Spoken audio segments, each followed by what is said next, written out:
Välkommen tillbaka till the Finwire Mining Event.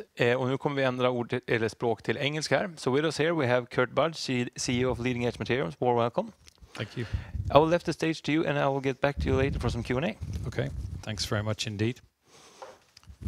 So I've titled my presentation today as Building Critical Supply Chains in Europe. And that's particularly relevant to leading edge materials because in our portfolio we have all critical raw materials, specifically heavy rare earth elements and natural graphite. I draw your attention to our disclaimer. So as I touched on, Leading Edge's portfolio is all critical raw materials with a focus on our heavy rare earth elements project in Sweden and natural graphite. With the graphite, we actually have a built and permitted mine here in Sweden and a 100% owned heavy rare earth development project, which we envisage is probably 4 years away from production. And then in Romania, we have an exploration alliance, which is focused on polymetallics, nickel, cobalt, lead, zinc, copper. The leadership team of Leading Edge is highly experienced. And we've got significant Swedish cornerstone shareholdings and insider shareholdings. We're listed primarily in Toronto and Stockholm, but we're also traded in New York and Frankfurt. When it comes to addressing the establishment of critical raw material supply chains, Leading Edge is targeting strategically important markets, and those are permanent magnets for electric motors and wind turbines, batteries for electric vehicles and energy storage, and more importantly, defense applications these days. With our Norra Share project, it is described as Europe's most advanced heavy rare earth elements project. And it's critically important because it's of its content of dysprosium and terbium. We're currently going through the bearbetningskoncession mining lease process at the moment, and we anticipate that we might get a decision in the fourth quarter of this year. And in parallel, we have work streams underway with regards to completing a pre-feasibility study in the first quarter of next year. And this will update the economics that were produced in 2021, where a complete redesign of the project took place. With Voxner, we announced earlier this year that we've been looking at value creation options. We have an existing set of assets, we have permits, and we have a plant that we're looking to potentially increase the production from 10 to 15,000 tons. Through the summer, we've had test work ongoing, looking at specific aspects of the flow sheet. And our focus is on developing a new business plan, both to restart the possible production and to give Europe its security of supply with natural graphite. And then finally, with Bihor Sud, our exploration alliance in Romania, the project is located in the Tethyan Belt. This is a highly prospective area which has been responsible for some major discoveries over decades, both in Bulgaria, Serbia, but also with some discoveries in Romania. In the summer, we were awarded operating and ownership permits for the Avraviancu mine. This was a former major mining complex for uranium. And with that, we've decided to reappraise all the exploration targets that we have, which are significant. To help us do that, we've initiated a competent persons report, and that will give us the foundation for being able to simultaneously look for alternative investment sources and really develop the potential of Bihor Sud. Coming on to our leadership team, I'm significantly benefited with the chairmanship of Lars-Erik Johansson. He's an industry veteran. Lars-Erik was the president and CEO of Ivanhoe Mines for 13 years. And he has a CV of all the major Canadian mining companies and Swedish mining with Boliden. Daniel Major is the CEO of Govix Uranium, another Canadian-listed company. Eric Kraft is our cornerstone shareholder, who's been investing in the company since 2016, significantly and building his position. And then myself, I've been working in Sweden since 2014, and I was formerly the CEO of Beowulf Mining, during which time we successfully got the exploitation concession for mining lease for the Kallak iron ore project. Looking at the share information for Leading Edge, we have approximately 250 million shares in issue and approximately 350 million share warrants and stock options at a range of prices. We closed trading yesterday in Toronto at 21 cents and 142 in Stockholm. So moving on to some more details about Nora Share. The Critical Raw Materials Act that came out in 2024 in Europe was really all about moving from dependency on China to establishing self-reliance. And you can't have self-reliance in terms of supply chain if you don't have primary raw material supply. And this is where Leading Edge sits with its assets. Specifically, Nora Share, the benefits of operating in Sweden, that we have access to established infrastructure, be that road, rail or ports, and also significantly the benefit of access to renewable power, which means that we can basically plug, in my view, a mine into the grid. The European ecosystem for rare earths is really establishing itself. We have other mining projects in the Nordic region, not as advanced as Nora Share. And then we also have downstream developments in France, specifically with Solvay and Caresta, moving towards refining and permanent magnet manufacturing. Major facility in Estonia, moving towards permanent magnet manufacturing. And also the circular economy recycling is also on the expansion and in development. So all the skills and expertise you need within the rare earth element supply chain, which traditionally have been dominated by China, are now starting to become more and more apparent within the European region. This is what makes Nora Share really unique, is its composition of heavy rare earth elements which go into permanent magnets. The Swedish Geological Survey identified Nora Share in the early 1900s, and then in 2011 they designated it as national interest for its minerals and metals, specifically its rare earth elements. The site has been previously explored by Boliden, both for nepheline cyanide, the industrial mineral which we're also looking to produce, and zirconium. So it has a long history of development, and in Leading Edge's hands and previous companies, the project has been 15 years in development and studied significantly in all technical aspects. Coming on to the defense point, this is a piece of analysis that was done by the US Department of Environment in 2011, and it's still relevant today, if not even more so. The boxes that I've highlighted in green are the rare earth elements that are within the mix at Nora Share and their defense applications. And so while Leading Edge's portfolio over time has been one around green transition and electrification of society, more importantly these days, as important, which we can't ignore, is the defense applications that critical raw materials go into. I mentioned that there was a scoping study in 2021. It's important to highlight from this side that our focus at the moment is really on the on-site activities in the rectangle to the top. This is what's going to take place at Nora Share at site. And really what the operation now is, in my world, a glorified quarry. We are producing a heavy rare earth mineral concentrate and also industrial minerals. Nepheline cyanide being the most important one, but we're also looking to produce a secondary industrial mineral, agarine. And our goal is to try and move towards almost 100% of the materials that we extract that we turn into products. The downstream project is not being ignored, but it's running sequentially just behind Nora Share. We believe that there's a strong commercial case with industrial minerals and Nora Share to get Nora Share up and running.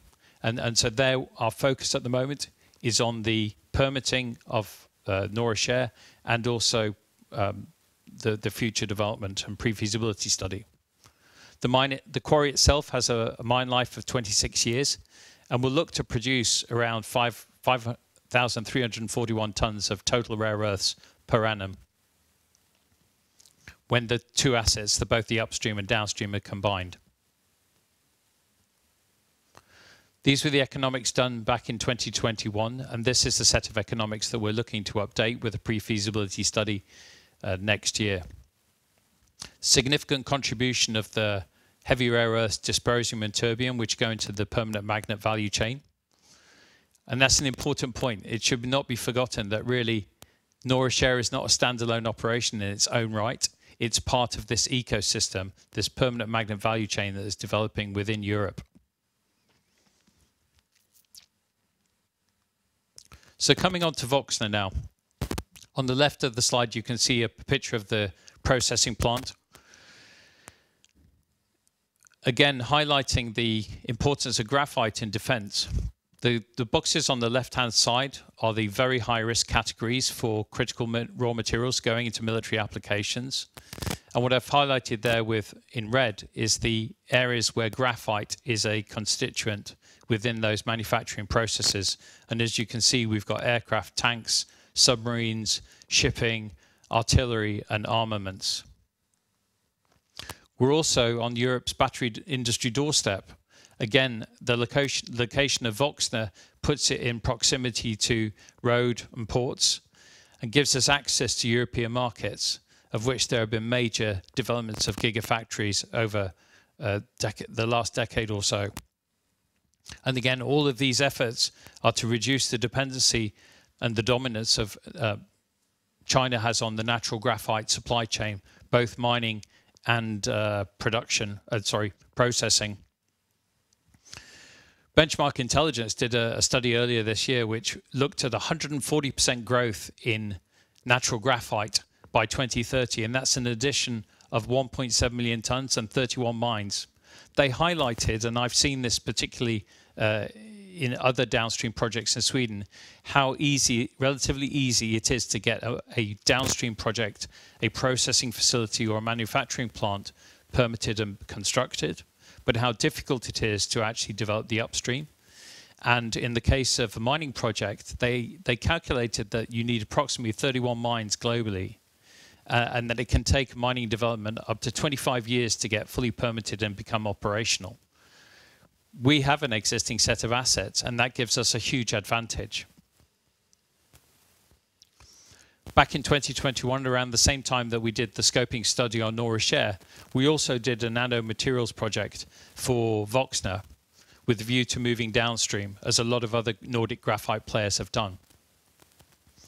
This had a strong set of economics, and really this presents a value creation option that we believe exists with forward integrating the Voxna graphite asset into potentially a downstream anode materials project. We don't envisage at this stage with the work that we are doing is that we would ever build this plant ourselves, but it certainly gives a feel for the economics that can be shared between collaborative partners. And our focus at the moment is just getting Voxna back into production and producing the highest grade flake graphite concentrate that we can. And we're benefited by the fact that we have fixed assets, defined resources, and permits in place. Finally, coming on to Bihor Sud in Romania. As I touched on earlier, Bihor Sud is located within the Tethyan Belt, and this is a highly prospective geological area. Leading Edge has been working with its partner for 7 years or so now, and we have a huge exploration portfolio. It's a significant area. I was there in Romania in early August, so I saw everything firsthand for myself. As I touched on, the Tethyan Belt has been responsible for some major copper and gold discoveries, but also this particular area has a long history of uranium mining, and we have found also polymetallics with that. And Romania itself has tremendous mining heritage. This is a plan showing all the underground development that currently exists. We have access to tens of kilometers of underground galleries, and with press releases this year, we've been talking about exploration programs in G2 specifically. In the top right of the slide, you can see the Avram Yanku license that was granted to us earlier this year. And that really has forced us to reappraise all our exploration targets, of which there are many, and which was the starting point for Leading Edge's investment in Romania. And that's the process that we're undergoing at the moment. So looking at the road ahead, really we've got momentum building with Norra Kärr. We anticipate a decision on the mining lease this final quarter, which we're very excited about. The technical advancement of the project is moving forward with the completion of a pre-feasibility study in the first quarter next year. And with that, we're really fleshing out the industrial minerals and the contribution that they can make to the economics of the project. And then finally, we're awaiting the second call for EU strategic project status, which we anticipate, which we hope will come soon. With Voxner graphite, as I touched on several times, Europe needs graphite, and it needs graphite both for the green transition and for defense. And we have existing infrastructure and graphite resources.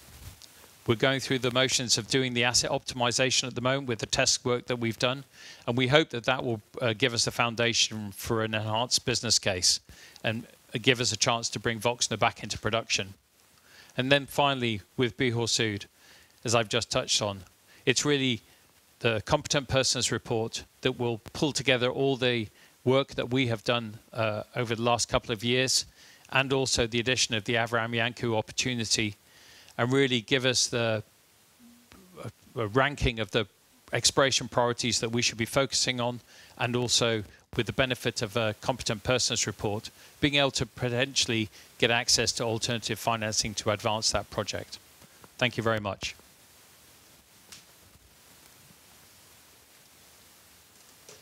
Thank you so much for the presentation, Kurt. And I think we should go right ahead to the questions here. You have projects across different critical minerals. Which asset do you see as a key driver, so to speak, for shareholders to have an extra look at in the coming, say, 12 to 14 months? Yeah. Which asset do you believe is... Norra share is my focus, my prime focus. We have seen over the last few years many headlines regarding rare earth elements, and in part driven by Donald Trump more so putting petrol onto the fire in the early part of this year. But the state of geopolitics as it is, and we've seen in the last week or so, potentially new alliances being formed between China, Russia, and India and other countries, that the main objectives of the Critical Raw Materials Act last year were to establish supply chains, and you can't have a supply chain if you don't have primary raw materials production. Yeah. And so Norra share is a project that has been studied to a great degree of depth, and we have the benefit both of being able to, as I said, it's a quarry. Yeah. So we're basically looking to create products from everything we dig up, which gives us a great commercial opportunity. So I see the opportunity for Leading Edge to become a critical raw material supplier in Sweden, and clearly Voxner is already there. Yeah. So and you saw I'm placing some importance in the presentation on defense as well as green transition, because both are equally important at the moment. But we have a set of assets that we could bring back into production within a 9-month period or so. And then finally, Norra share is just sitting out there. And if we get the permits, then there's no lack of enthusiasm within the company for bringing that asset into production. And then you move from development to cash production, which is, my prime focus. The goal, so to speak. Yes. And maybe driven by green transition and defense as well. But EU policy is increasingly supporting local critical mineral supply. How is Leading Edge positioned to benefit from that? Well, I think our investors know that we applied for strategic project status earlier this year, and we weren't successful in the first round, but we made it quite clear that we will reapply. Norra share is, as I pointed out, described as Europe's most advanced heavy rare earth project. So, there was some head scratching going on as why we didn't make the list, but the credentials of the project are second to none. When you talk about, attention goes to sometimes size matters, and the scale of some other projects that are talked about in Sweden and get political interest. But actually, when you talk to you actually analyze the heavy rare earth content of Norra share, it's significant in its own right, and we have the ability to bring that production, the asset into production in a fairly short period of time. I've been very really energized by the supportive policy environment within Europe, but also the supportive policy environment in Sweden as well, with regards to support for industry, support for the mining industry specifically. So to conclude a bit, you're positioned pretty well for this. I think so, especially with our assets in Sweden. Yeah. And looking a little bit on the finance, the company has, so to some extent, relied in the past on some capital raise. How's your view on that going forward? Are there other options for financing, or how is the cash position now, so to speak? We completed a financing in August, 2.8 million Canadian dollars. I think, clearly with juniors, you're always looking for more capital. But one of the stark differences between the development path for, say, our rare earth projects and the path that China has been on for decades. So China had a state-sponsored strategy to develop their rare earth industry, and they've built this enormous capability. And we're trying to establish European capability in a rare earth supply chain, and so there has to be other options, and this is where the Critical Raw Materials Act comes in. The European Investment Bank that's standing up there to fund projects, they still have to stack up commercially, and that's why our project has really benefited because of its industrial minerals component, is that we can make a viable business plan on the basis that we've got multiple products coming from one mining asset. So I think there are other sources of capital available to us that are non-dilutive to investors, and that's what I'm spending a lot of time. And Leading Edge as a company, tomorrow I'm flying to Brussels we've just joined EIT Raw Materials. That's a huge partnership that puts us at the center of conversations in Brussels, and also the whole purpose of that being there is to create these supply chains and create the financing options for companies to take to benefit from. Broader the network, so to speak, in Brussels. Yeah. We're going to go further here to a question that's been sent to us. No fast track to EU CRMA and no bearbetningskoncession. Does that surprise you, and how do you handle this? How do I handle that? Well, the decision around the Critical Raw Materials Act and the strategic project status, that was very much a case of everybody going through the exercise for the first time round. So I think there were observers in Sweden from institutions in Sweden that looked at the list and looked at Norra Share's exclusion and thought it was very strange, because it's been part of the European conversation for rare earth elements, and for more than a decade, and clearly known by SKU since the early 1900s, so for much longer. So yeah, that was we believe we have a very good opportunity now to reapply and to hopefully get a strategic project status. With the bearbetningskoncession, it should be remembered that actually the project had a mining lease back in 2013, when all industrial activities were taking place on site. And what the company has done with a complete redesign of the project is decoupled extraction from downstream processing, such that we have developed a quarrying operation. If you look across Lake Vättern, you actually see another quarry on the other side, Sibelco's operation. And there are other quarries in the area, and Zinkgruvan is to the top end of Lake Vättern.